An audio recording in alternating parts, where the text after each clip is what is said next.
In this tutorial, we'll cover Pixelation Pics for Google Sheets, and this idea was brought to me by Alice Keeler. Basically, what this is a conditional formatting rule that you set for the entire sheet. Depending on what number you type in these squares, it will result in a certain color. So if I click and type the number 7 and press enter, 7 represents purple. So what the student would do to take this to another level is to find out what is causing these to turn certain colors.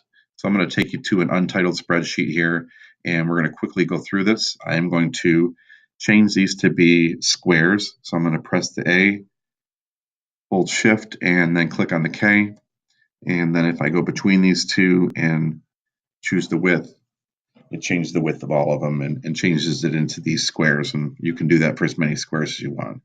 So what you do is you take an area that you want this to apply to and drag over it. And then if you go up to Format and choose Conditional Formatting, whatever you do here applies to A1 all the way down to K17. So we can just put text contains 1. We want 1 to be red. And then you click done, and you can see that that conditional format is there. And then you would do that for every number. Let's say text contains a 2, and we turn that into green, and then click done. And the nice thing is that it has the colors there for you to see. So if I go over here just with those two rules, I type in a 2, I get a green. I type in a 1, I get a red.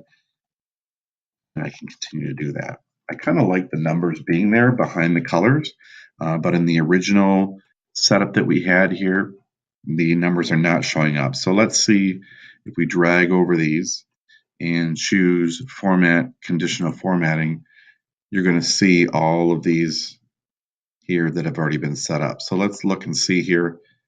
Instead of text contains, this is saying text is exactly 1. And I wonder if that makes the difference. Oh, no, I see something else here.